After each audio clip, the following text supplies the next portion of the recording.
Hey everyone, and welcome to another episode of Give Me Back My Action Movies. I'm Dan. That's Charlie. Hey Charlie. What's happening, brother? What you doing, buddy? I'm doing a podcast right now. Hey buddy, how you doing? Hi, buddy. All right, everyone. Hey, I just want to give a quick shout out before we get started on today's episode and thank everyone once again who has been listening to the show and providing feedback to us. A lot of it has been coming through some private channels like IMs, direct messages, stuff like that. Um, you know who you are. We really appreciate everyone who takes the time to listen. We also really appreciate everyone that takes the time to comment and keep the conversation going in the group page. Yep. We started that group page months ago at this point now, and just really thought it was going to be kind of something fun to talk about, and it's turned into a lot of fun about stuff to talk about now, and Oh, it's yeah. gotten pretty popular, man. What do you think? No, I think Did it you has. did you ever think that when you started this months ago and you called me when, hey man, I started a group chat about action movies? Did you think it was going to be a thing? Well, no, because you kept going. Really? There's how many action movies can we talk about? And I'm like, well, there's more than I think you're realizing, sir. well, here's the thing too: is like you and I would call each other, like we'd be bored at work or whatever. We'd call each other and go, "Hey, you remember in Howard the Duck when he played the guitar? He doesn't. I mean, he had opposable, but he only had like 3 feathered fingers. How you don't play guitar? You know?" And we would just start talking about stupid movies back and forth, Or we and would just have, do 6 degrees to whoever. It wasn't always oh, we've done Kevin that. Bacon. Oh no, we've done that for a long time, but it's like we've always just had these conversations about these movies, and whether it was watching Machete and um you having to clean up a mess in the morning after Machete. Well, it was called We Watched Machete While Drinking. And Yeah. that, that was a rough night. that was rough. Yeah, it was rough. But I don't think I've done that since. no, that was kind of a bad idea. But so that's what it started off as, and you were like, "Well, I'm going to make a group just talking about it," and now it's turned into a podcast. This is our 7th episode, Yep. and tonight we're going to talk about the movie The Last Boy Scout. I remember seeing The Last Boy Scout. I want to say I had just started high school, and back then, I mean, it was rated R, obviously, but back then it didn't matter. At 91, I've always been a big kid anyway. So me and my buddy went to go see The Last Boy Scout. No one ever carded you when you were a kid, back then. It didn't make a No, difference. So no. I saw this in the theater. When did you see it? Did you VHS it? Probably. This was definitely rented later. I mean, this is 91, so I was 11 when it came out. God, you're Well, so young still. I forgot. gonna make you feel old. So You're this, you're the only 6'5" baby I know. I honestly, I am the youngest of our circle of friends. Mostly, Ben's Are you older real? than me. Are you younger than Uh, Cody? no, Cody. I think Cody and Mark. Aha. Cody is the baby still. What's Cody. up, Cody? Uh, is Nate not younger than him? Oh god, yeah, I think Nate is younger, probably by a Nate year, is the maybe. well, let's say before those 3 were introduced, like, when I hung out with Benny, who worked with us for a while, Benny I've known Mhm. since frickin' high school. He was older than me. Our buddy Matt, who is in Hey, wait a Abu minute. Dhabi, Does uh, wait, does Ben listen to this podcast? I'm pretty sure Ben listens to the he wants Not to be once on it has one day. he hasn't said anything to me yet about listening to this podcast. Well, send him a message saying, "Hey, man, do you listen?" Because that's how I get feedback. I go, "Hey, did you listen to the podcast?" "Oh, yeah, I need to." "Okay, Oh, will yeah, you do by the that and let way. me know?" Yeah, well, you're 6'5" again. Like I said, that's intimidating. That's I that's I bully gaining people. listenership through bullying, right? All right, so go ahead. I'm sorry. You said you were 11 when this came Yeah, out. I was 11. So this one, I don't even remember really watching this one with dad. This was probably one of those movies I found when I was old enough to rent movies and driving and working. Um, Probably watched it with Ben, honestly, now that we're talking about him. Probably at Ben's Um, place. Probably that's where I hung out the most. And when we weren't working, I was hanging out at Ben's. We were renting movies at hole in the wall rental stores. We didn't have Blockbuster. There I've been to your was hometown. No, you do not have no. Blockbuster. Do you know when the first time I ever stepped foot in a Blockbuster was? 2005. Well, I know I know where you're from. 1999. He's a 1999, dude. because that's the year I moved to Ohio You out wanna know when I started working for Blockbuster? 2000. 2000. Yeah, well, yeah, I wanna say it was the tail end of 2000. It was, yeah, because after Y2K, so I left being an EMT in the year 2000 after Y2K and everything happened. In Uh, the year 2000. exactly. It used to be such a futuristic goal to look towards. Now it's 22 years ago. So yeah, I want to say I started working for Blockbuster either 2000 or 2001, but I want to say 2000. Yeah, so we only had local mom and pop places. There was no chains. But I'm gonna say probably pretty positive me and Ben probably rented this movie and watched it. Definitely didn't watch it at home. Lord, they dropped the F bomb in this movie. I wrote it down. Would you? 102 times. There's more f bombs than there are gunshots in this movie. Well, what's gonna be funny is when we start talking about this movie because we play clips, is almost every clip you did had to be edited. I know it took Because so long to edit clips today for we this one. we are still trying to not breach that wall. You know, we'll say other words, but I'm really trying to keep that word off of it, but we'll beep Yeah, it. if you want to hear that word, there's another podcast I can recommend, sir. Yeah. Oh, there's a Which few I listen to that'll do it, but we still um haven't got crazy on the other one, but it does come out. no, it's good. And But this man, one, it's like you can't get a Bruce Willis movie without that many Fs. I can't what? watch No, Die Hard on TBS anymore because I can only hear him say fudge so many times in a movie. yippee ki yay, cowboy, or whatever. It's such a Mother bad. fudger. It's kind of funny watching the bad addicts, but in '91, the every guy comedy action trope really started off, and it was very colorful language based. I mean, well, even in like what '87, you had Beverly Hills Cop 2, so '85 was the first one, It's like somewhere in that 84, range. 85, somewhere around there. So They started bringing in um the comedians to do action movies instead of having the action guys try comedy. well, yeah, So it they was like, started doing that.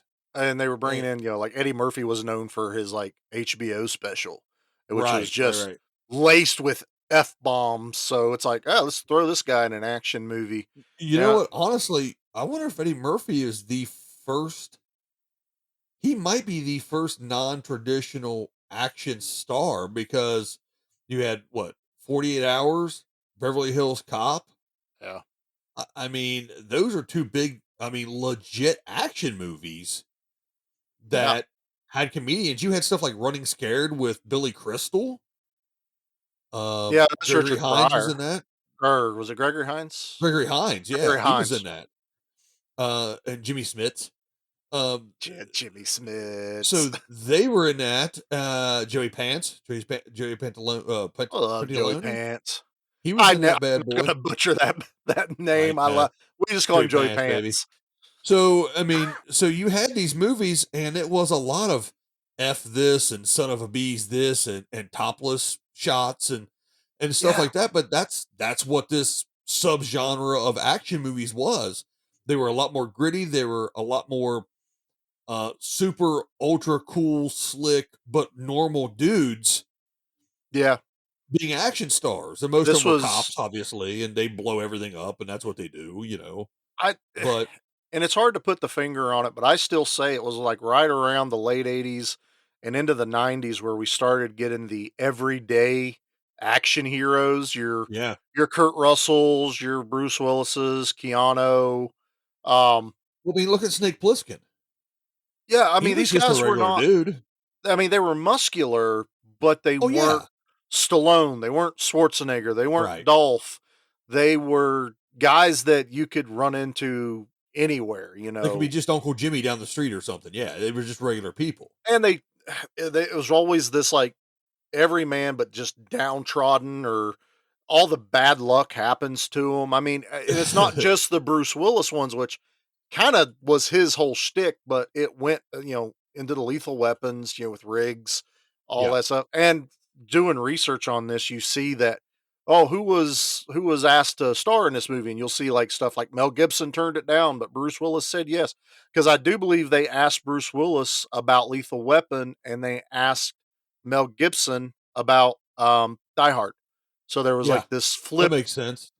It's real weird how the whole thing, the dynamics in Hollywood work, and trying to repicture some of these guys, being cast in a what we consider a classic, iconic movie could have been totally different. Well, like, okay, so we were talking the other day about when we were talking about this movie, we were talking about the writer Shane Black, I love Shane and Black, man. well, he's written Lethal Weapon 2, 3, 4, Last Boy Scout, Last Action Hero, Long Kiss Goodnight, The Predator. Predator. Yep. They say he's writing Doc Savage, the screenplay for that. He also did Monster Squad, so he Yep. knows a lot about Wolfman Having Nards, which is pretty cool. He is the quintessential 80s and 90s screenplay Well, I mean, writer. I just threw off a bunch of 87 to, current Yeah. movies, but a lot of those were some big movies. And if you think about this movie, if you haven't seen this movie, you need to check it out. But if you've seen this movie and you know what we're talking about, you see the story in this, and then you go, Lethal Weapon, yeah. Yeah. Last Action Hero, yeah, kind of, even though it was more of a love letter parody style film, but it was He, still he has downtrodden hero in it. he He has a does he style. does the yeah, he does the downtrodden hero really well in this. And It then when you does. you also you look at it, it was directed by Tony Tony Scott, Scott. Yep. who is Well, it's who's Ridley Tony Scott's Scott? younger brother, but Exactly. Tony Scott, So if probably everyone remembers him the most for directing Top Gun. Um, yes, but he also directed Beverly Hills Cop 2, yeah, Days of Thunder, Crimson Tide, The Fan, Enemy of the State, a bunch of stuff. So it's like you talking about Hollywood being all these people that could have been, one phone call this way could have been a completely different movie. One yeah, phone call. Cobra was supposed to be a completely different movie. Same thing like this, like you were telling me the other day, there's supposed to be a darker version of this. yeah. That's kind of been the downfall of Shane Black. Sometimes is he writes a screenplay, and every time I read something about it, it's like it was supposed to be so much darker, or it went more in depth, and the studio got involved and they cut it all up. Like this one, The Last Boy Scout, got totally changed from the way he wrote it. And what's funny about that is the amount of money they pay these guys for these screenplays, and then they end up just going off. This one actually held the record for 67 days as the highest amount of money paid for a screenplay, and it was $1 million at the time. Um, Sheesh. when that information got out, and I can't remember the guy's name, but he wrote Basic Instinct, Carcola, Caracola, whatever that production company is, paid that Okay. guy $3 million for the script of Basic Instinct, and took Oh, the geez. record away from Shane Black, because he's like, "There's no way I'm not getting the highest." I think he had it before Shane, Uh so he huh. just went and wrote. Think about that. Basic Instinct, I think, is considered one of those like top 100 to see before you die type movies. Yeah, it's Was one of my fairly iconic ones. Yeah.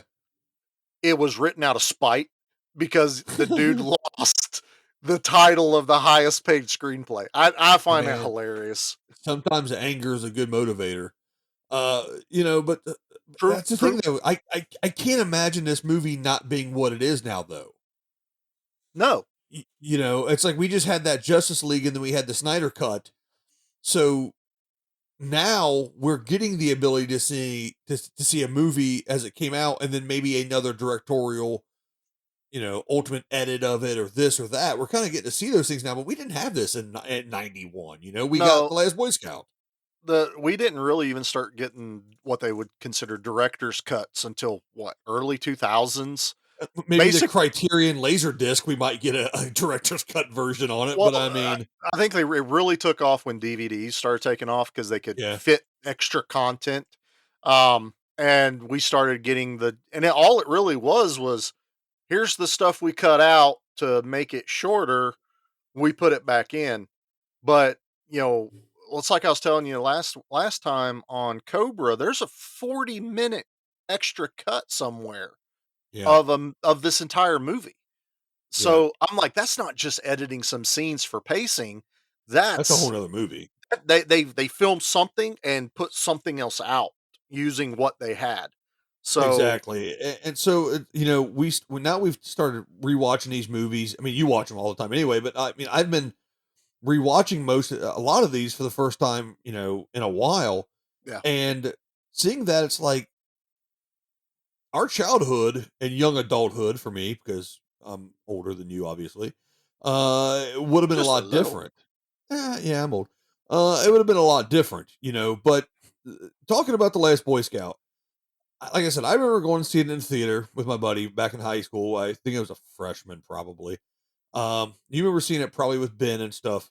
Yeah. What was one of the first things that when we both went, hey, let's do The Last Boy Scout on this one? Um, we both originally thought maybe this is a 5 hour long movie. That's kind of how we remembered it. Well, And then we were like, let's watch it again and really kind of decide. But and we're getting to that later on in the episode. But what yeah. to you is the one thing that jumps out? Name one thing that jumps out to you that you remembered from watching it, 20 years ago, and now seeing it again yesterday. Well, this movie, there's really only one scene in the whole movie that I think ever stuck out. So let me preface this just a little bit. Yeah. We quote this movie maybe once a week between me and you. Um, Yeah, probably. we really do. We say the Bruce Willis lines unedited, and I know this is a personal favorite of yours. Which is another reason we Yes. did this was, I wanted something that was more Dan flavor than Charlie flavor.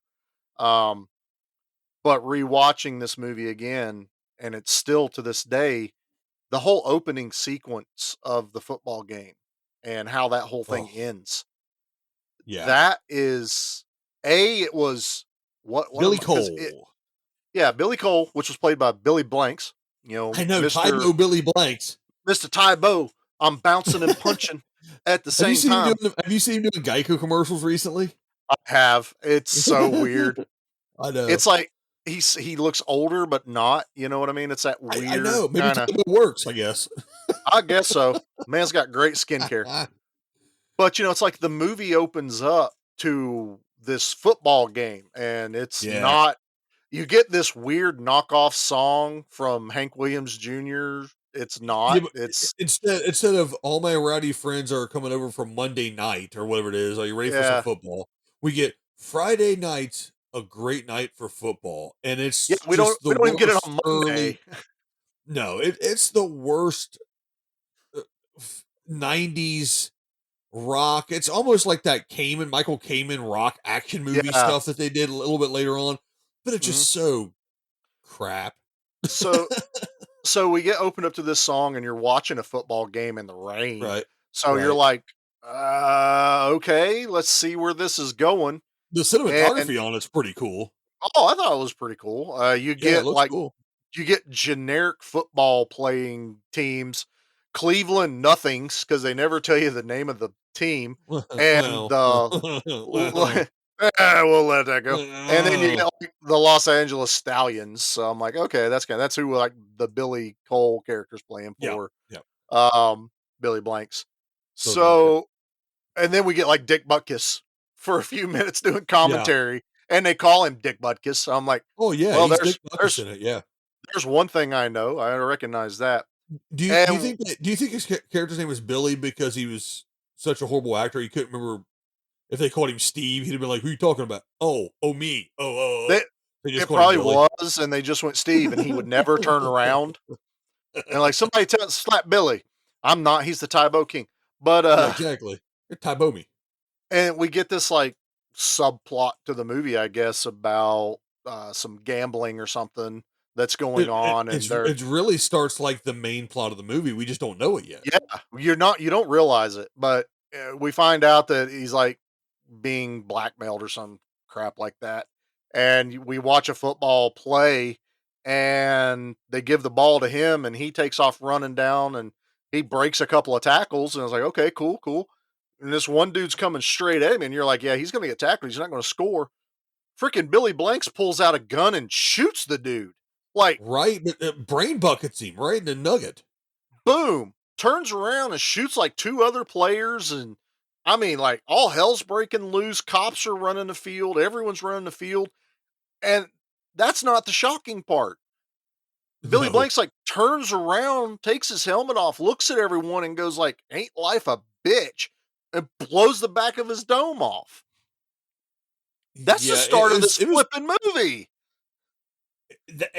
yeah, that's you see that, and like I said, it's the way it's filmed in the rain, a lot of dark, but you got that dynamic lighting going on, and he pops Yeah, himself right in the head, and you're like, holy crap, what's going on? Obviously, there's some big blackmail stuff going on here or whatever, yeah, and you're watching but it going, which ends up being the overlying theme of this movie is that the owner of the Stallions is working with people to start legalizing gambling because the ratings are down.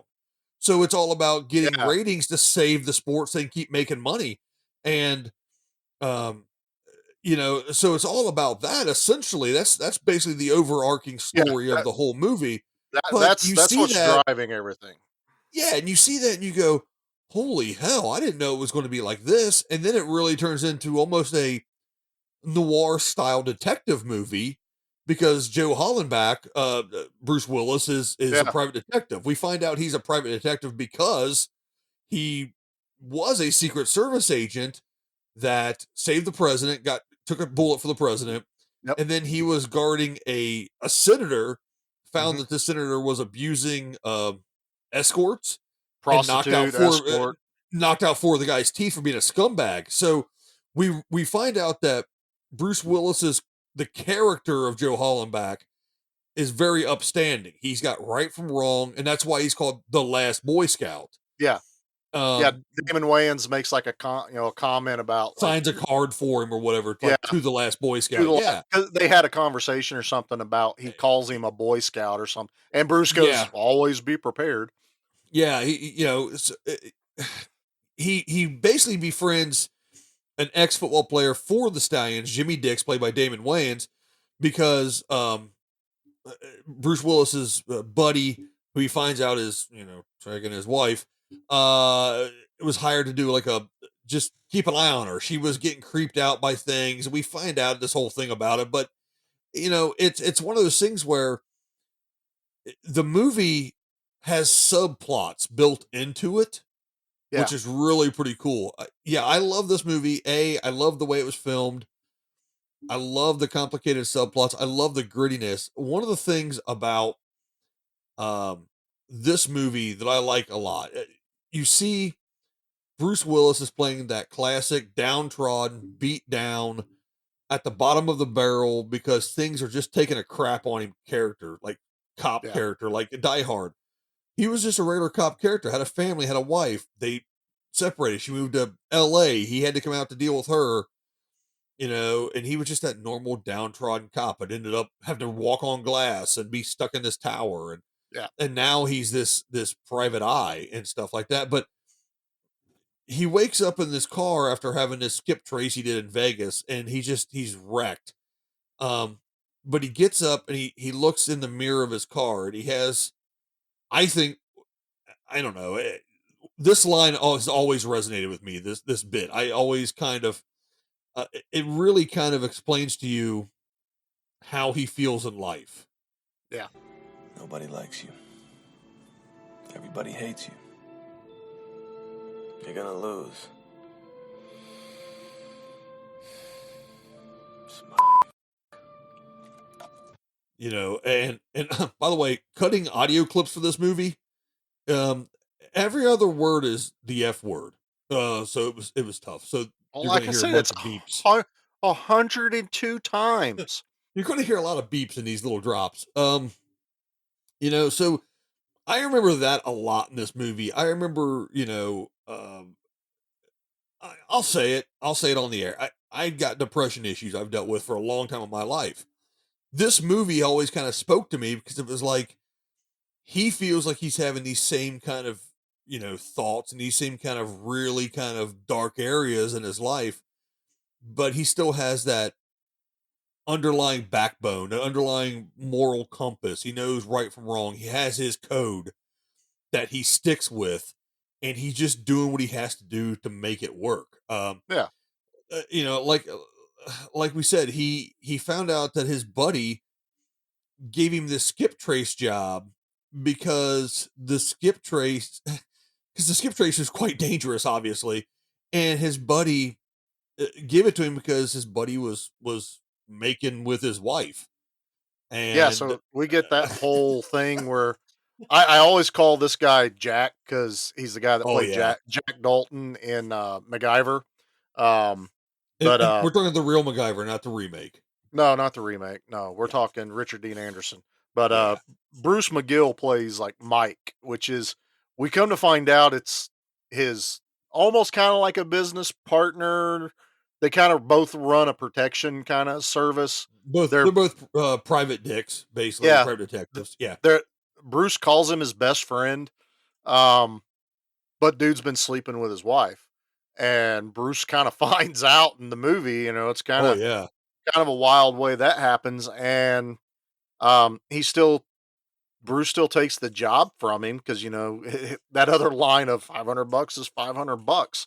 Um, and this is that where we kind of get this friendship type thing where Bruce is still friends with him but mad at him, and he just looks at him and goes, Let it gut, Mike. Joe, how long we been friends? I say roughly till you started banging my wife. Had a gut. God. oh yeah. you just feel it. I like it too because he just kind of pats himself on the stomach and is like, gut. Well, he knows it's coming. Well, he knows he earned it. He's like, all Oh, right, I got it. It's coming. I he get it. totally earned that. That was You know, hilarious. yeah. So he knows it's coming, and it. I don't know, man. It cracks me up because it shows again. Hey, man, my life is just a mess right now. But what am I going to do? Five Yeah, hundred bucks is $500. it's that whole, what are you gonna do? Well, just keep going. Yeah, And and he's like, I'm not going to let you just get away with it. no, uh, So he does it about it. But I mean, and you this know, is this is again, this I love this type of Shane Black writing and how this movie is not what you expect. That he punches him. They exchange the information for the job. Because like you said, mhm. and Mike, but I'm always going to call him Jack, walks off to his car, gets in. He's Bruce is just standing out there, just kind of staring at him, and dude starts his car and it explodes out of nowhere. Like you are Yeah. not expecting this at all. Well, and the best part about it, like what I like is that the wife runs out. She's yelling for Joe. Yeah. So you obviously know there's some love there still or whatever type of thing. But you look over and he's just Bruce Willis is on the ground. He's all wrecked. He's not like Yeah, it like almost blew like him the same. backwards, you Yeah, and he know. wasn't like, oh, I've got my gun. I'm ready to shoot somebody. He's on the ground going, oh, that sucked. Like he Yeah, he really was. took a hell of a bump on that. And again, that's the level of I don't want to say realism, but I guess realism and gritty nature of these action movies that kind of really in the 90s kind of changed from the 80s. Like if that would have been Commando, if that would have been Matrix and Commando, it would have blown up. He would have did a flap in the air, rolled off the ground, jumped up, had a sword in one hand and a machine gun in the other, and ready to go. It's like He would have lit whereas his stogie off of the flame of the explosion. exactly. Whereas Joe takes a head over heels shot to the front yard, but But that's always been a Bruce Willis kind of thing is he's been one of those that just gets the shit beat out of him in these he movies. really does. And like I said, I could relate to that. I guess more, being that age when I'm seeing it, going, all right, this is more like this is it. This is what it would be like if that happened to you, Yeah. and I don't know.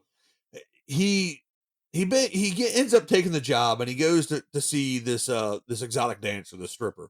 Yep. excuse me, and he goes, and it's her name's Corey. She's played by Halle Berry, but Yeah, not her first movie, but really early in really her early career. on, yeah. And he's talking to her, and he's telling her, "Hey, just chill out," all this other stuff. And her boyfriend, Jimmy Dix, played by Damon Wayans, who was on In Living Color, recent to this movie, Yeah, he was and huge around oh this yeah, time frame. yeah. And so he sees, and he's like, "Who's this bum over here? That I'll take care of you or whatever." And she's like, "It's cool." And then she has to go do her dance bit. Yeah. So get the first interaction between Jimmy Dix and Bruce Willis, because at heart this is a buddy cop movie, and A he, disgruntled buddy cop yeah, but movie. you can see they through the fire of war, basically they become close, and he walks over to him, and this is one of the few lines they didn't f each other, so I could actually didn't have to edit it too much. Yeah. But he comes over and talks to him real quick. Hi. You're nobody. Don't tell anyone. And it shows you the cool, how Joe Hollenbeck is just a cool dude or whatever. And he's like, yeah, I know I'm nobody. You know, You know, you have to imagine he's used to these guys that puff out their chest. And yeah, that's what Damon Wayans' character Jimmy Dix is doing is I don't know why you're yeah. here. I can protect her. Is she in some kind of trouble? She's not telling him. And he Bruce takes a is poke at Bruce Willis, and Bruce Willis just kind of catches him his fist and I does that like like that. old. It's like that old man strength. He just catches his fist, throws him to the ground, goes, "Get out of here, Junior," kind of thing. I really enjoyed that whole dynamic. Yeah. It's just how they start out their relationship is just like immediately clashing. And Ready to throw punches. anytime Damon Wayans gets to be comedic in this movie, that's really where he shines. Some of the dramatic stuff he didn't come across the best. I mean, I, he's I not bad. He's not a bad actor by any no, stretch of the imagination. no. But his comedic work is really where he shines in this movie. And I There like how you could tell he's not the action cop. He's not the guy that was trained to be Secret Service. He's not the guy that knows how to shoot guns. As a matter of fact, there's one part he goes, "What do I do with this?" He goes, "Put it into bad guy and shoot." He goes, "I hate guns." yeah, you can So you can tell that he's not supposed to be comfortable in these situations. yeah, and it'll come up later when we talk about the ratings, but that was one of my things about the very few times he tries to be serious and we're supposed to like care about the character on a deeper level. Just kind of fell flat a couple times for me, but A that's little just bit, me yeah. nitpicking a little bit on the movie. But we'll get to that later at the ratings. Yeah, so after he meets Corey and all this stuff, and Hollenbeck goes outside to wait for him and stuff like that, he gets popped over the back of the head with like a pistol whip, knock him out, Yeah, and the people that are there to basically take out Corey gets him, and they take him around the corner, and they're like, "Okay, we're going to go kill this guy, just get rid of him," kind of thing. And so I'm gonna play a quick clip here. It's a pretty good clip. I had to edit it a couple of times. You're gonna hear some beeps, but this just shows you Hollenbeck uses his humor throughout the movie to gain a tactical advantage. yeah. Um, So set it up. yeah, They they've hit him over the head, but he kind of comes to. They take his gun, and there's one guy there that says, "Kill him, get rid of him, take him down the alley and shoot him." So this one guy's tasked with that. So he's pushing Bruce Willis down this alleyway with the largest gun I've ever seen. it's huge. It was a 50, it was a Desert Eagle 50. That's exactly what the dude's carrying. And I'm like, that's not a gun you take on a hit that you're trying to be somewhat stealthy on. Uh, he was a big dude, He but I was a mean, big dude, but that sets up this next clip. all right, let me click this. Here we go. Well, how'd you know it was my wife? She said her husband was a big pimp-looking motherfucker with a hat. Oh, you real cool for a guy about to take a bullet. And your wife I'll take too. So He just of course, keeps like I said, on. he gets the guy laughing to the point where he's not paying attention. That's when Bruce Willis cracks him with a bottle, and that's how Yeah. he escapes all of this. And he later in the movie he does another bit sort of like that, but it's like these are those humorous things that in 91 I was what? Let's see. I was 18, Do math. 15, 14, 15, 16 rather. I was around that age.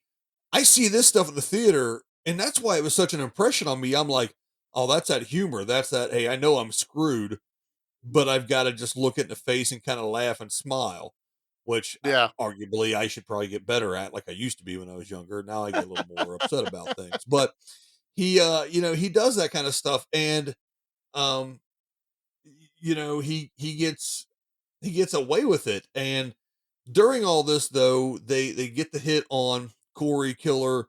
Damon Wayne shows up, and Dude, they blow her away. oh, they automatic weapons, automatic machine guns to the chest. They take her out. There's So probably like 90 squibs for going the off during this first, scene. for like the first half of this movie, most of the kills are very shocking and jarring. Yeah, You know, later as it goes, they turn into the I shoot you, you're dead, bad guy falls down. This first I don't one, remember the one with the dude that had the pool. oh yeah.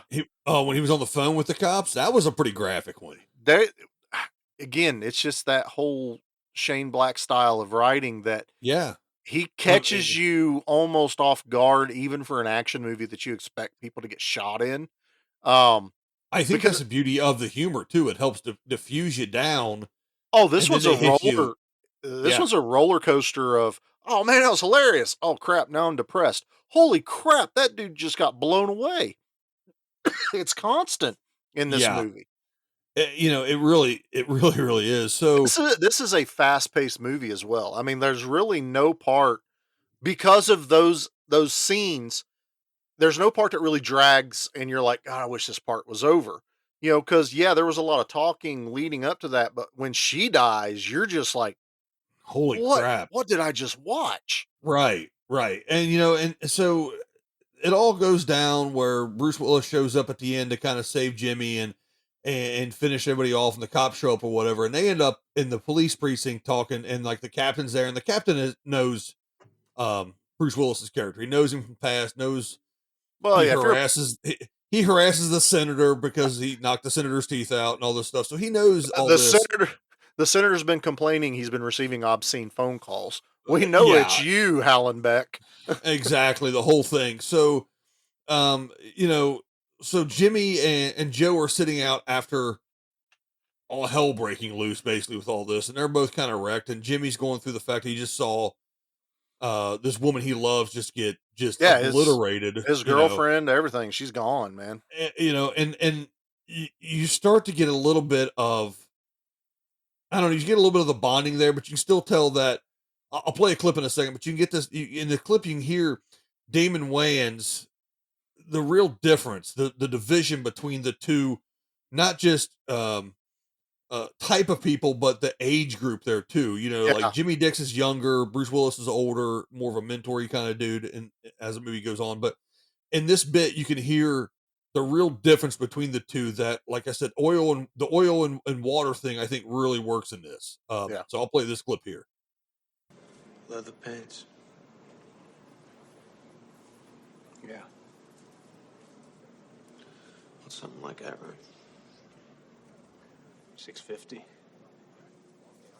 $650. Yeah. They're pants. Yeah. You wear them. Yes. They don't have like a TV in them or something? Nope. I am very old. I can't even not laugh during that. Is there a TV in them? Nope. It's so good. But so they go through all this stuff or whatever, and at this point now, Bruce Willis is like, I'm kind of done, but Jimmy's like, no, we got to figure out what's going on here. Yeah, he's trying to And like blow the kid, Jimmy Dix off, and just like, hey, forget it, it's over. yeah, he's like, hey man, the job's done. I don't know, I'm not going to get paid for it, obviously, because the dude who's going to pay me just got blowed up. The Yeah. person I'm supposed to be protecting just got blown away. I'm boned, but he still decides, hey, Jimmy keeps on him about it. So Yeah. here's another real quick clip in the same kind of time frame here. Say, man, you ever play ball? You got a good build. What are you, No, I'm just trying to break the ice. I like ice. Leave alone. and of course, again, like I said, the language in this is a little, you know, it is what Yeah. it is, man. You know, It but it is it is what it is for its time frame. It really yeah, is. it is. So it's, you just have to excuse that if you want. If you don't like that kind of, if you don't like the kind of um language, this may not be your movie. But again, 91, this is what you got. This is the type of Yeah, humor and stuff that you had in these action movies.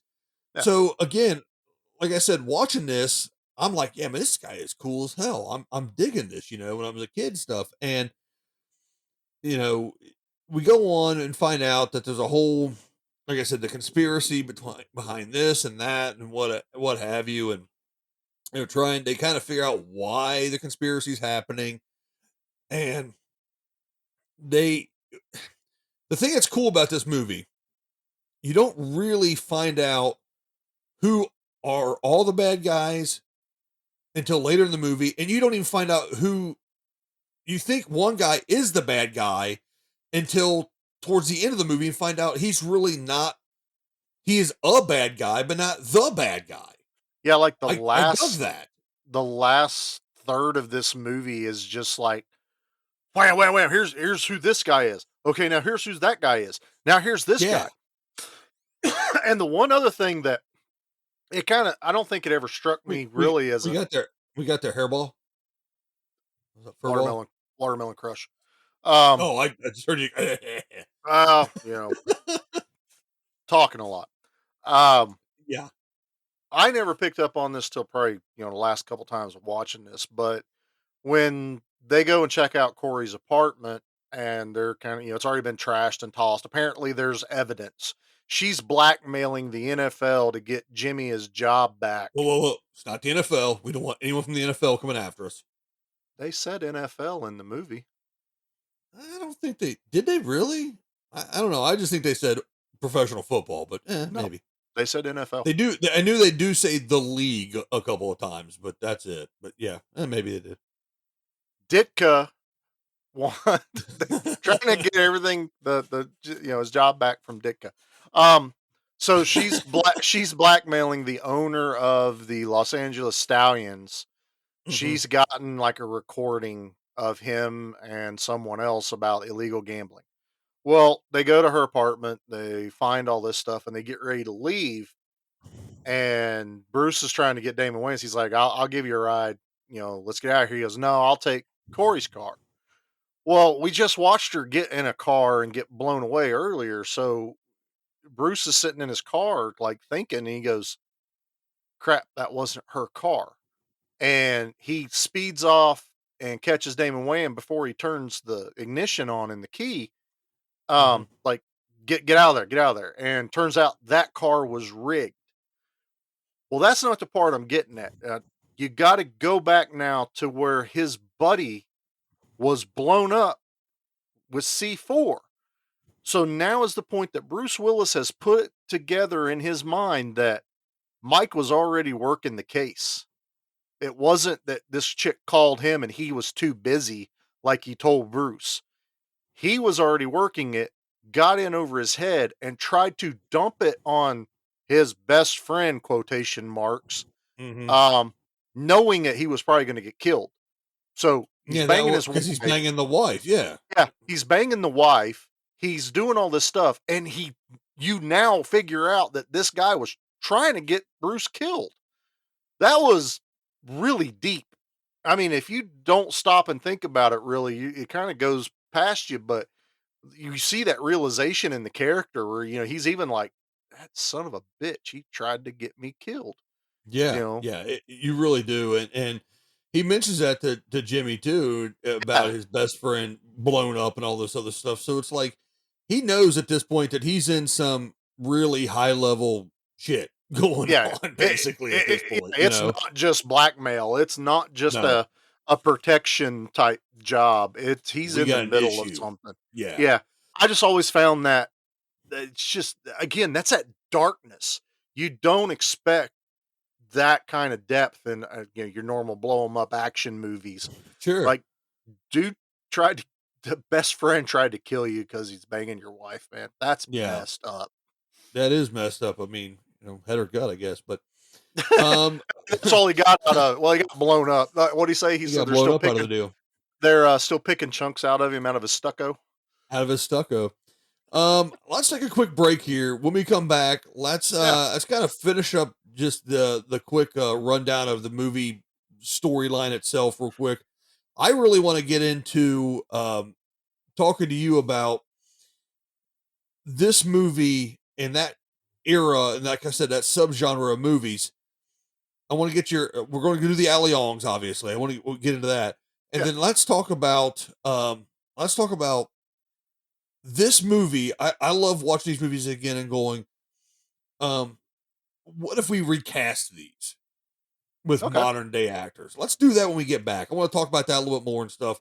And then we can talk about maybe, I'm sure you probably slapped Ben around watching this movie because he probably laughed the whole time and say, hey, like Ben does. So, all right, we're going to take a quick break. Stick with us when we get back. We're going to finish it up. We're going to play a few more bits and talk about Ali Ong's on the Give Me Back My Action Movie podcast. We'll be right back.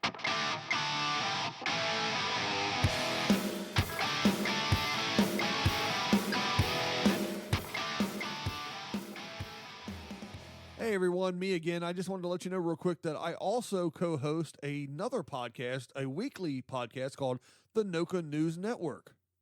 I'm Ricky. I also co-host the Noka News Network podcast with you, Dan. I know you snuck in here on this one, didn't you? Yes, I did.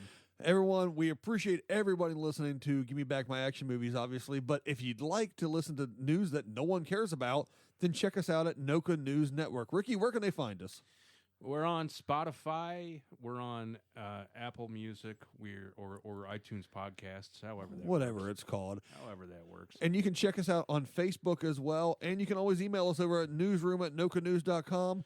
And check us out over there. We're having a good time, Ricky. That's true. We're posting the podcast to our YouTube channel, too. So if you'd rather watch it that way, it's over there. Just search Noka News Network. And enjoy the news that no one cares about. It's a good time. I promise.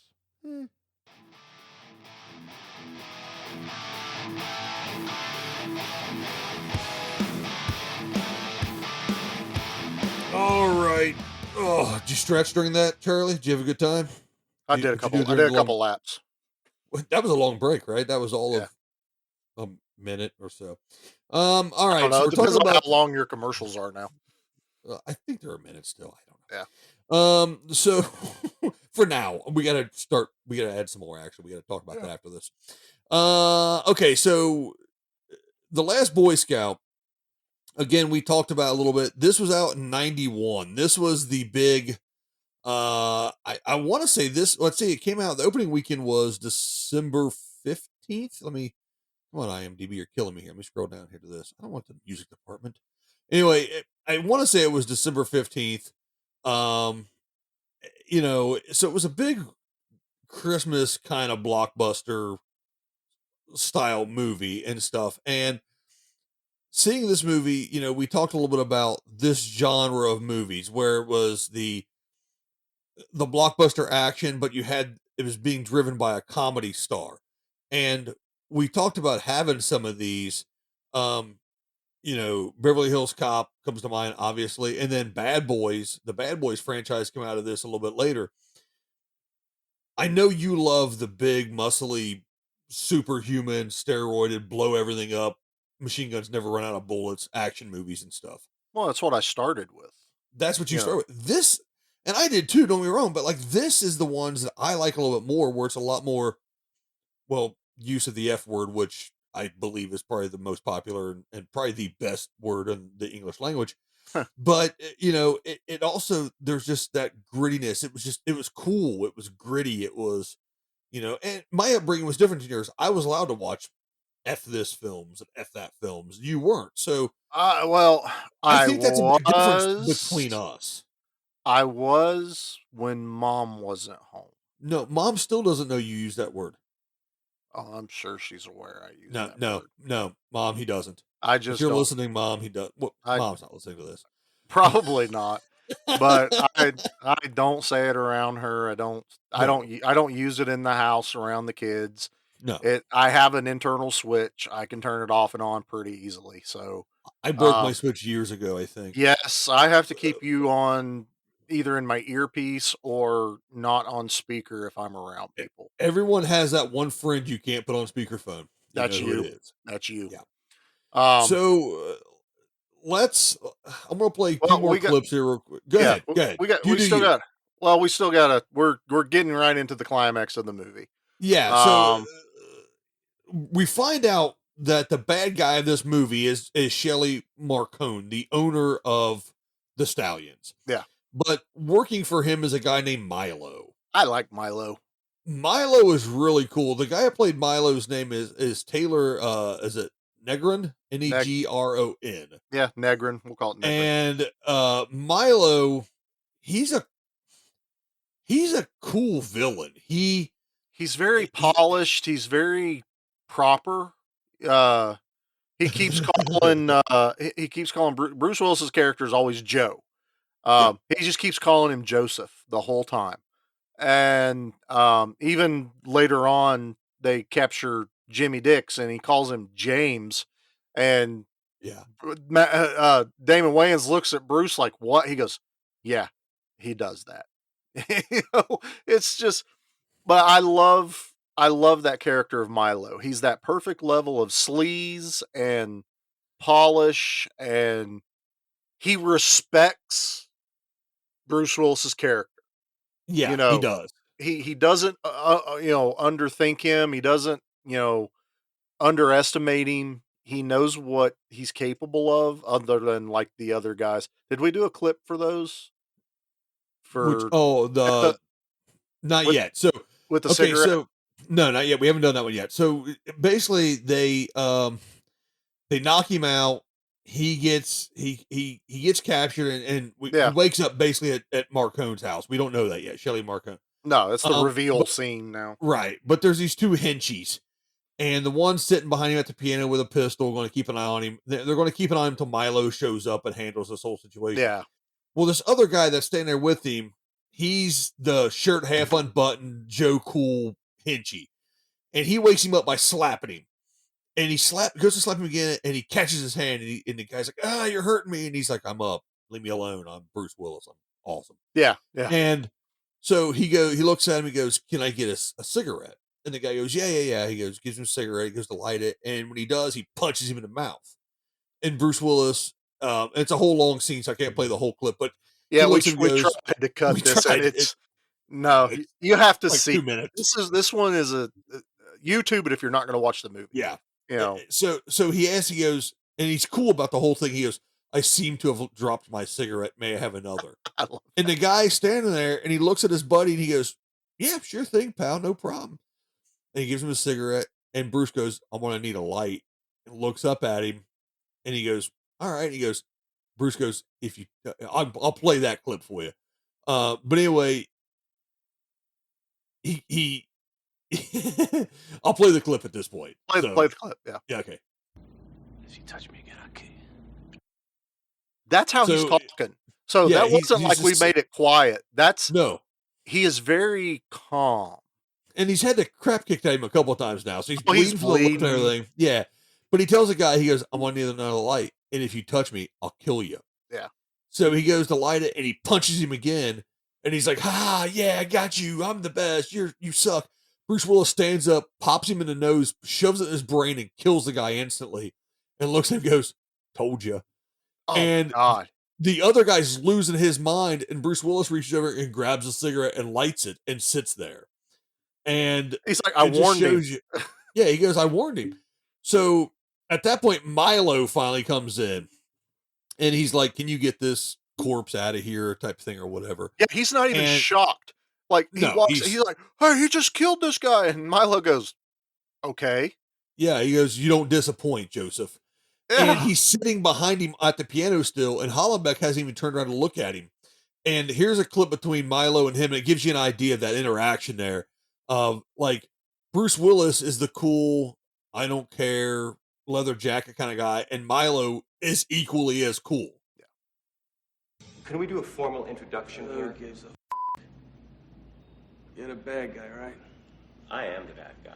And I'm supposed to be trembling with fear, something like that? Something like Fine. I'll start trembling in a minute. You Just- know, so, that's just that, man. Doesn't care. Well, Just, and here's the funny thing, Taylor Negron. He's so familiar to me. I looked him up. Do you remember Fast Times at Ridgemont High? yeah. He's the pizza Oh, guy delivering the pizza to Spicoli. Oh my gosh, he is, isn't he? He's also the delivery guy in Johnny Dangerously. Telegram for Johnny Dangerously. That guy. Yep. He was also in a movie called Young Doctors in Love in '82. Was one of the real schlocky Yeah, I night know that one. slapsticky comedies. But he actually also auditioned on The Gong Show in 1980. That's so awesome. this guy's been in a ton of things. Well, the Biodome and all kinds of stuff. So The really guy- awesome work. the guy he kills is named Uh-huh. Kim Coates. Yeah. I will forever remember that name for some reason. And when I see that guy's face, hey, it's Kim Coates. Because I did it last night watching with Jackie, and she's looking at me like I'm crazy. Uh-huh. This guy has been in every freaking movie you could think of. He's like always that grunt goon in the background. Matter of fact, Bruce Willis kills him again in Hostage. He has a huge filmography. And he's just, gee. I don't know why. I just know that guy's name. There- It's Kim Man, Coates. there's a lot of people in this movie like that. Like the guy plays Shelley Marcone, Noble Noble Willingham. He was most famously the retired Texas Ranger from Walker, Texas Ranger, the guy that owned the bar. Yeah. It's that guy. He was in Good Morning Vietnam and City Slickers and a bunch of stuff. So you've got him. You've got we already talked about Halle Berry. You've got Eddie Griffith. Yeah, Eddie Griffith is the He's- DJ in the exotic club. Yes, he's in there. So you've got we talked about Bruce McGill. Obviously, you see me go, oh yeah, I know that guy. You know, there's a lot of people like that. Lynn Swan, he's in there with Dick Buckus talking. So you've got a lot of people like that in this movie. There's a ton of cameos. I mean, there really is. I Yeah. find it funny that I'm watching Damon Wayans in this, and I had just watched Beverly Hills Cop 2, like I said during the Cobra thing. Damon The banana Wayans, guy? banana guy. Is that the first one or second one? Damon That's the Wayans first is one. in the first one. Okay, so Damon Yeah. Wayans in the first one. There's another cameo in the second one, I think, of someone else, and I can't think of who it is. Another comedian. Oh, Chris Rock. Yeah, Chris he's Rock is in the. the Playboy Club. That's it. He's parking the cars. He's the valet when he pulls up Yeah. the crappy car. Mhm. But yeah, to see Damon Wayans as the banana guy from Beverly Hills Cop, and now he's like second billing to Bruce Willis in '91. You know, kind of a rocket ship to stardom for him. Yeah, it's pretty wild. There's even a guy in this that he just plays. I think it's called just Hitman. Yeah, Hitman. His guy's name is Michael Papajohn. He was in the remake of The Longest Yard. He was in Spider-Man 3. He's been in a bunch of stuff Nice. too. So like, this movie has a pretty ridiculous cast. It's kind of cool to see all these. That's why I love watching these movies too, because now I may have not watched a movie for 10 years, 15 years, or whatever it is, and now I'm watching it going, holy crap, I know that guy, or holy crap, I remember this dude from that, or he looks familiar, or whatever it might be. So it's really cool seeing that in regards in this movie too. So the comes out, it finds out that he's trying to legalize gambling to save ratings for football, essentially, is the whole bit of this. And Attendance is down, the viewership is Right. down, everything. right. And so the senator that cost Bruce Willis his job, he's the only wrinkle in the plan still, because they tried to pay him off and he wanted enough money. He wanted more money. So now Marcone is at the stadium. Everyone else is at the stadium. They think they've taken care of Milo, but Milo's going to snipe this guy, and they've now got to save the guy that ruined his life, essentially, Bruce Willis does. Yeah, a little juxtaposition there. Right. So they end up, they end up saving him and all this stuff. But the last, like, really shocking thing at the end of this movie is he's fighting Milo, knocks him off of the light gantry, and he falls in through the chopper blades of the police chopper and juice-o-matics all over the crowd. You are not now they foreshadow it like a couple seconds before it happens, but they're fighting up high. It's back and forth, and then all of a sudden you're like, oh, he's gonna get knocked off the thing and fall on the field. That whole thing. No. Mhm. Dude falls through propellers and gets sprayed across the wall. Yeah, they really juice-o-matic this guy bad. They And it's just didn't like, hold what the hell? they didn't hold back on the, I guess we could call it gore in this movie. Like when dude shoots himself at the beginning, there's brain chunks flying out the back of the head. Yeah, it's wild. When they shoot the guy that owned the pool, he shoots him from behind. Well, we're looking at the guy in the face, and so it's like the bullets coming at you, in the camera. They didn't shy away from that. And I mean, when this guy hits the propellers, it's just Yeah, it's pretty wild. So, all right, so that's the basic gist of the movie itself. yeah. If you had to recast it nowadays, let's play armchair Hollywood. Who do you recast as Hollenbeck at this point? Who is? It doesn't have to be like one of these new super young upstart actors, but who do you cast as that that actor to play that character? Who would be cool? It's the bald head, I think, that does it, but Jason Statham, I think, would make a really good Bruce Willis stand-in almost. And he's a little bit older now than he Oh, was when yeah. he first started doing transporters and stuff, so that could work really well, actually. Well, his career really started at the late 90s. Was it Jet Li the One? Yeah. That was one of his first movies over here. He did movies. When was Lock, Stock, and Smoking Barrels? Those were like in the 90s and stuff like that. The Guy Ritchie Yeah. movies. Guy Ritchie stuff over in That's England, where he got started. Those Snatch, all that stuff. So I could almost see that. And it's almost kind of cliche to say that because Lord, he's done every type of action movie, even some of these remakes. He remade Charles Right. Bronson's The Mechanic, which Yes. I watched those last week again. They're awesome. The problem I'm having is the Jimmy Dix character because we need a comedian, a strong comedic presence, but we also need someone who can kind of pull off looking like a ball player. Terry Crews.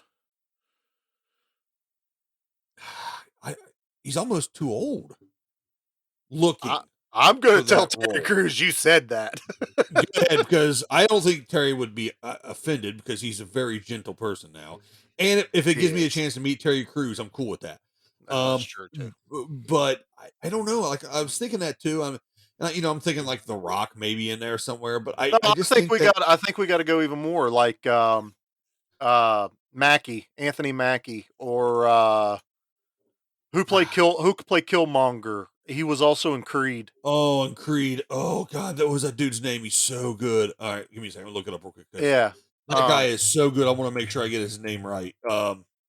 Michael B. Jordan. yeah, Michael B. Jordan. Oh man, he was so good. Creed, by the way, fantastic movie. I could see that. I don't know if he's ever done any kind of comedy, but If you wanted to get someone that didn't look, I don't know. See, David Wayne wasn't even that jacked. I was no, thinking he maybe. wasn't. He was fit. Let me look. Oh, my brain just stopped working. Hold on a second. Everybody needs to know we're totally doing this off the cuff. We did not prep for this little bit here. No. Well, we don't prep a lot. I mean, we do prep, but not a ton. No. Donald Glover. How about Donald Glover playing the Jimmy Dix character?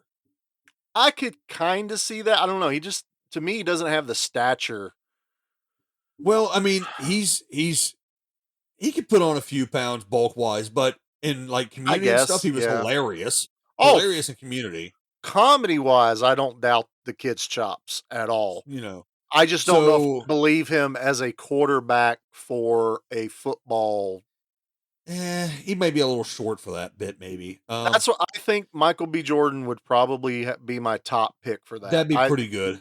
That'd be pretty good. I think between him, I'm gonna probably stick with Statham because I feel like he can play that surly, I don't Mhm. care kind of character. He's done it a few times in other movies. Um, we could get some really slick, stylish bad guy for Milo. Yeah. Trying to think of who I would love to have played that would have been like a younger John Malkovich. Um, Oh, yeah, that dude's goofy. I th- I th- Um, I he can think he really could pull have off the he goofiness. he played that creepy kind of character there. This is my Yeah. problem. I spend all my time watching these movies and Uh-huh. I watch newer ones, but I don't know the actors and stuff near as much as I No, probably no, should. but yeah, I mean those are all pretty good. I like maybe Tom Hardy to play the Joe Hollenbach character. I don't know if he pulls Oh, the comedy as okay. much, No, okay. but I mean I think that might be pretty cool. Carl Urban, Ooh. I like Carl Oh, Urban a lot. Carl Urban playing the Milo character.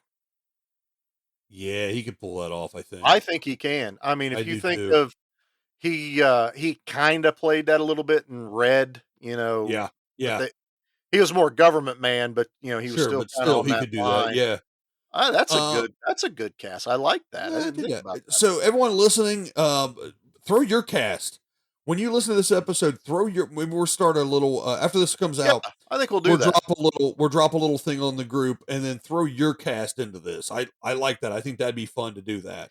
Didn't, Um, some, go ahead. Poster Smash did that the other day. He wanted to recast Johnny Quest in a live Oh yeah, action, yeah, yeah. um, that was pretty cool.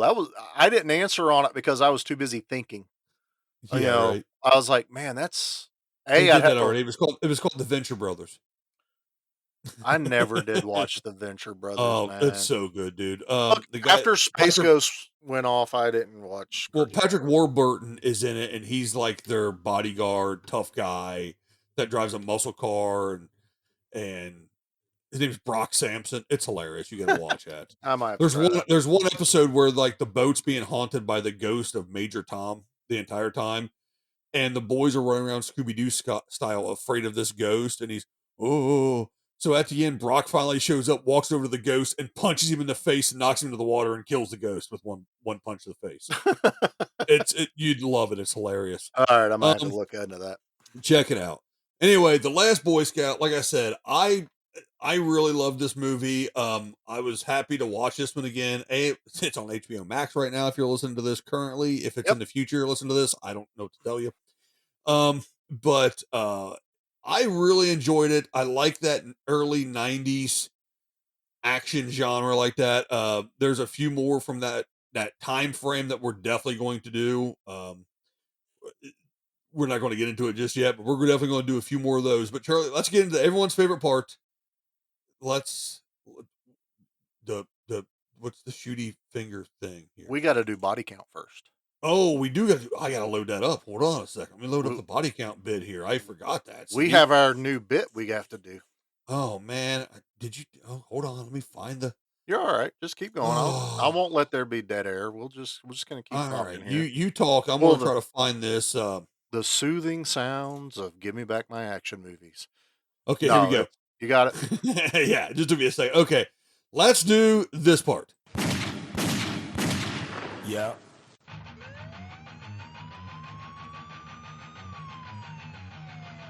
Body count. Body count.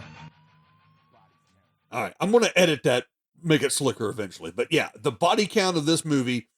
Charlie, did you count it up?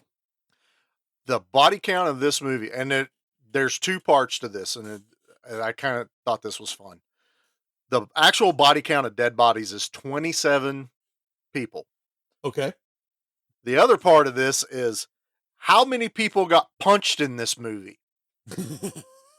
31 people get punched. 9 of those was Bruce Willis getting punched. He gets the crap beat out of him in this movie, bro. They get people get punched in this movie constantly. Yeah, Constantly. it is an ass. Jimmy Dix gets his hand shot. He gets his hand shot. But by the way, did you notice he says in the movie, he says that the desk that they're standing in front of is made of marble. And then he puts his hand on the desk and they shoot a bullet in his hand. That would have done a lot of more damage to that marble desk. Yeah. Yeah, I you don't know. think it was marble, or someone wasn't paying attention on the edit. But Eh, no, just saying. so 27 people died, 31 people got punched. Now some of those punches were the dead people too, so they got punched and died.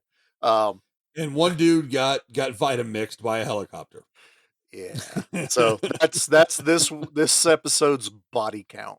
That episode's body count. All right. So, by the way, I love that because Charlie and I, we do record this. We record separate states, but we watch each other and on our phones, basically, in a little video chat here. Yeah. So Charlie's doing the pistol gun shoot motion at me, and I'm going, I don't know what the He hell. has no idea what I'm doing, and I'm that like, was body count. He says that was gun. that's gun. All right, that's finger guns, baby. That's finger guns. That's finger guns. All right, let's get to everyone else's favorite part. Body count though is getting good. I like that. I like body counts. My favorite. Let's rank it with our favorite henchie, Al Leong. Al Leongs. I think 0 Al Leongs. We always give at least one Al Leong. Yeah, you can't go below one. Everything gets a one Al Leong. So 1 Al Leong to 5 Al Leongs. Originally, like we said, we thought this when we first brought up the idea of this. We were both like, this might be the first 5 Al Leong movie, based on our nostalgia and our memories of it. It had been long enough since I seen it Yeah. that I was like, I gotta watch it again. So now that we've watched it, Charlie, what is your Al Leong rating of The Last Boy Scout? All right, so it's not 5. I did ding it for a few shots in the movie that I thought were a little too, I don't want to say comical, but I just didn't enjoy the way they filmed it. And again, I had to compare to what I do consider 5s. I give The Last Boy Scout 4 Al Leongs. Okay. I know that one thing you were not complaining about, but the one thing you kind of scored him against was the performance of his daughter. Yeah, I think that was great. We didn't talk about Danielle Harris in this, and she wasn't huge in action movies, but she actually ends up being one of the big scream queens later on in life. She played Michael Myers' niece in, I think it was Halloween 4 or 5. She's the little girl in the clown costume on the cover, or very iconic, image. And she's done multiple horror movies later on. She got annoying really fast in this movie. She really did. A little over, and I've seen child actors. I'm not digging on her acting style. She's young. It's not like, there's seasoned veterans. Somebody could have helped a little bit, or that was the style they were going for. So between that and, I said it before, Damon Wayans' serious parts of this movie fell flat on me. Okay. So 4 is still really high. Delta Force was a 4. This is a 4. This is a great movie. I recommend it for everyone. I'm gonna let you do your thing, but I also have an Al Leong note for this movie. I'm going to do a 4.5 Al Leongs on this one. To me, again, this one spoke to me on a level that I can kind of, I don't know, I can kind of just get with it. I like that slick, even though you're getting kicked in the sack kind of situation, you can kind of just be slick and kind of deal with it with humor and this and that. I like that. I like the grittiness of I like the way it was filmed in that gritty kind of LA haze. Yeah. Filter that they used and stuff. I just really kind of liked that about this movie a lot. I say 4.5. Like I said, this one I love these humor-based comedy movies like Beverly Hills Cop and stuff like that. And we've said it before, you are more drawn to comedies. You're more comedy that like I am action. And so I like that comedy in it. And we were talking today a little earlier about this, and we've just we won't get into it, but we talked about there's more movies in this subgenre that we rank differently with Al Leong's around this too. So I think 4.5 is really kind of where I'm going to Yeah. be at on this one. Yeah. No, and I agree. So, do you want my I haven't told you about this yet. So No, no, go I ahead. don't Yeah. even know if you know. I have Al Leong trivia for this. I don't know nothing, man. Technically, Al Leong's in this movie. Of course he is somewhere. Yeah, that makes sense. Yeah. So Well, we've he's already a stunt man, so I'm assuming it's a stunt somewhere. mm, kinda. So Okay. we're watching a Shane Black movie, right? Mhm. We know the movies Shane Black does. Yeah. What movie is Daniel Harris, Bruce Willis's daughter, watching when they come home when they do the whole ice cream bit? Oh, Die Hard. Nope. Oh, no, not Die Hard. Lethal Weapon. Yep. What scene is she The watching? scene where Al Leong is hitting Mel Gibson with the battery. Yep. Endo. He's the Endo scene. He is right? Endo. So Endo, Al Leong is in It's The in The Last Last Boy Boy Scout. Scout. Yeah. I'm watching it and I'm going, oh, our patron saint Al Leong has made his appearance once again, although kind of just glimpses of his head like in Hot Shots Part 2 and the not quite casted into Cobra. Yeah. Endo is in The There Last he Boy is. Scout. That's So it. I That's was awesome, man. I wanted your true reaction on Yeah. the Yep, you're podcast right. for that. So Yep. I was happy. Well, man, that's going to get close to an end of another episode here. My computer's yelling at me about something. Shut up, computer! You don't roll me. Everybody yells at you Um, for something. I probably yelled at you for something. I don't know. Truth.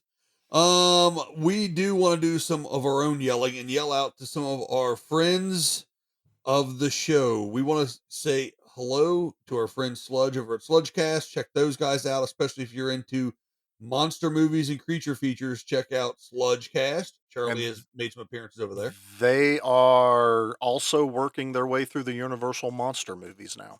Yes. Which do you have a favorite? Creature from the Black Lagoon, Yeah, me too. which they did. Creature is my favorite one. Too. Yeah. Guess what? I don't know if you listened to the episode, and I don't want to give too much away, but well, yeah. Guess what Sludge's favorite is? Mr. Godzilla himself. Guess what monster is his favorite? Ooh, I would say creature. Almost say mummy. Phantom of the Opera. That makes sense. He Yeah. actually, that is his favorite movie of all time. I've seen the musical. He's Well, I got, mean, I've seen the movie too. But, yeah, Universal. But he the he musical. has a cut that he swears by is it's the silent movie version. Oh, very Um, cool. And he has flat out on air. It is his favorite. If he's on an island with one movie, it's Phantom of the Opera. Phantom. That's awesome. Yeah. That's Lon Chaney. Is it Lon Chaney did Phantom? Lon Chaney, because that Yeah. was the one where he did his own makeup. Yeah, that's what I was thinking. Yeah. So we want to say hey to those guys out there. We want to have you guys check out the Ultimate Action Movie Club over at ultimateactionmovies.com. Oh, yeah. Great guys over there. Yeah, really nice site. Check out Pete and the crew at Good Beer Bad Movie. Check out their podcast. It's true to form. They drink beer and they watch really bad movies. And the email battle has continued on. Yes, and don't mess with me, Pete. I will add more letters to our email. Well, he's recruited Kathleen on it now, so it's 2-on-2 now. Oh, geez. We want to say a quick hey over to Poster Smash. We mentioned them once. Check their stuff out on Instagram. They mash up movies. And posters. It's really pretty cool. That's all you had to say about it. It's pretty self-explanatory. We also want to give a shout out to Mountain Empire Comics in Johnson City, Tennessee, Bristol, Tennessee. Diane and Rob out there. Check them out on Facebook.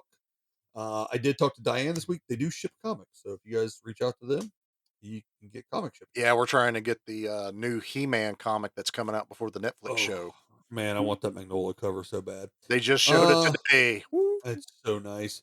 We want to ask everyone to subscribe to the podcast wherever you listen. If it's Apple, although I know something just came out. Apple just announced something with the way they're set up now. I don't know. Apple's doing something real weird. So They're really weird, but you can always catch us on Spotify, Podbean, Alexa, iHeartRadio. Google. You can find us. Yeah, you can. We're on all of them right now. Absolutely. Check out Instagram. Charlie runs that. A lot of times it's what he's watching in the shop, different things like that. Yep.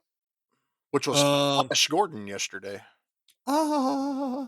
Yeah. You can email us at GMBMAMPOD. That's GMBMAMPod@gmail.com.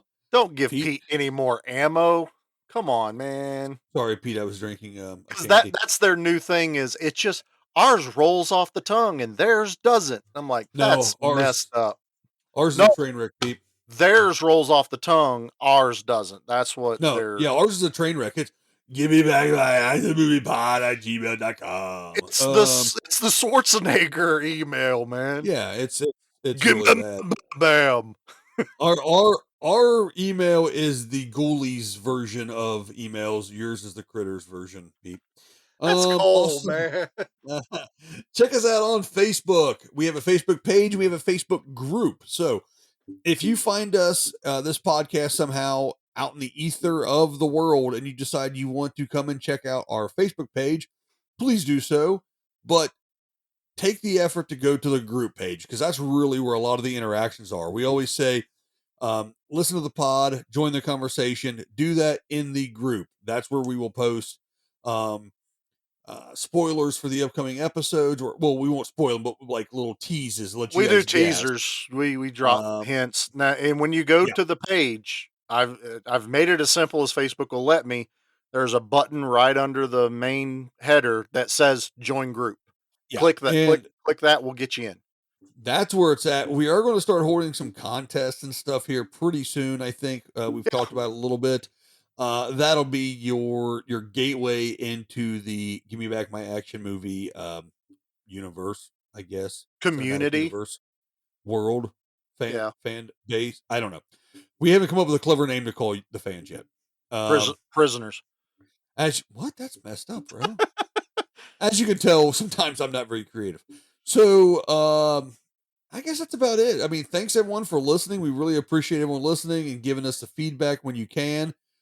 This episode's an hour and 20 minutes or so because we asked you guys and you fools said as long as it's entertaining. I don't know when it started being entertaining, but I'm glad you guys are finding it entertaining either way. No, and we do appreciate that kind of feedback. That's why we put it out there. We absolutely do. Yeah. And I guess the only other thing we haven't mentioned yet is let's see, we record this on Thursday. Tomorrow is the premiere for the new Mortal Kombat movie on HBO Max. Oh, that's it. I'm turning this. I'm pulling it. I'm sick. I can't go to work tomorrow now. It's right. Oh, dude, I cannot wait to watch that mother effing movie. I'm excited. I've thought about starting to collect all the figures. Good luck. That's why I haven't. Yeah. Because I'm going to get ticked off when I can't find a couple of the ones that I want. Because and that's... You know me. If I can't get them all, I don't want them. Welcome to the collector community, man. I'm collecting He-Man right now. Well, I thought about just getting the ninjas. Which I guess that's not... Well, you can. But then I was like, but then I want Raiden. Oh, man. But then I want... And I was like, I'm not doing it. That's a rabbit hole, dude. I'm not doing it's an expensive rabbit hole. Well, actually, it'd be an expensive rabbit hole for my youngest son to play with action figures because he would have them somehow. I can't anything from that beast. Anyway, all right, guys, I'm going to jump off here. It's late as we finish recording this. Yep. And I'm tired, man. Me too. You tired? I'm tired. Yep. Hey, you're nobody. That's what Corey told me. Is that what Corey told you? Yeah, well, don't tell anybody. Don't tell anybody. Thanks, everyone, for listening. Charlie, you got anything to finish it off with? I'll be back. I knew you'd say that.